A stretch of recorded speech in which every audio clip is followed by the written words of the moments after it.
yali omubaka wa Parliament omukyala owa district ya Dokoro Cecilia ate mu Ogwal okufa gye buvuddeko era n'aziikibwa. Akakiiko k'ebyokulonda katandisedde enteekateeka ez'okuddamu okulonda okujjuza ekifo kino era bwe twogerera ng'abakulira ebibiina by'obufuzi eby'enjawulo beewera okwetaba mu kulonda kuno.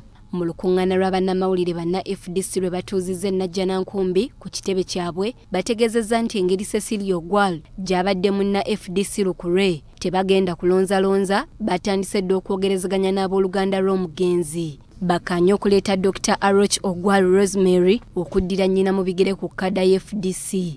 Bwe tuteesala okusaawa eno ye mukyala Aroch Ogwal Rosemary Dr. era muwala w'omugenzi ne abakulu abavudde Dokolo district. Okusinziira ku mwogezi wa FDC Najjanankumbi John Bosco Kikonyogo bakwanjulira eggwanga ebinaaba bikkaanyizzaako FDC ng'ekibiina n'abooluganda lw'omugenzi Cecilia Ogwal. Electoral Commission ejja kugyeranjirire ani agenda okukiikirira FDC abibabuulire mu bujjuvu. Wanaabayo mulala n'abavuddeyo tujja kukola ng'enkola yaffe bweri okulaba nti tufuna candidate agenda otukiikirira.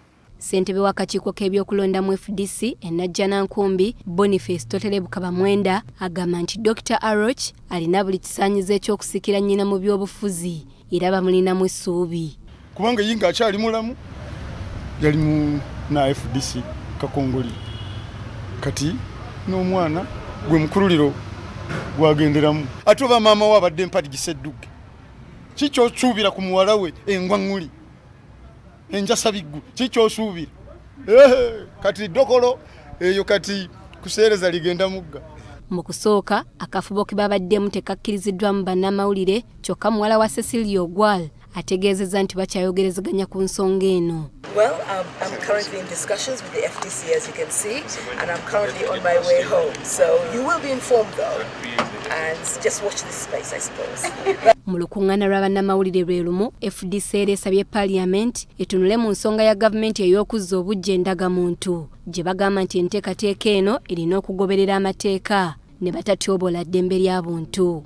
Ekintu kino kadi zigenda kugwako omwaka guno n'ekitwewuunyisa Parliament enaba bitunulira okutuuka olwaleero. Tusaba Parliament olwaleero etule mu bwangu nnyo etule mu kintu kino tukyuse engeri gye bawandiisa bannayuganda tugyewo bino nti kadi eggwako myaka 10 tere alina buyinza nze kunzijjako ba bannayuganda myaka 10 bakole obupapula obupya nga tekaggwako emirembe n'emirembe ate nga batwawuddemu nti ono bannayuganda wa kikaaki. Wabula ekitongole ekivunaanyizibwa ku nsonga z'endagamuntu kirambuludde ku nsonga eno. Tuli mu kukola ennongosereza zino ate zaavudde dda mu management y'ekitongole kya NIRA, zaavudde dda mu boodi ne wa minisita w'ensonga z'omunda oba minisita atwala ekitongole kya NIRA, kati ziri wa ssaabawolereza wa gavumenti gwe tuyita Attorney General.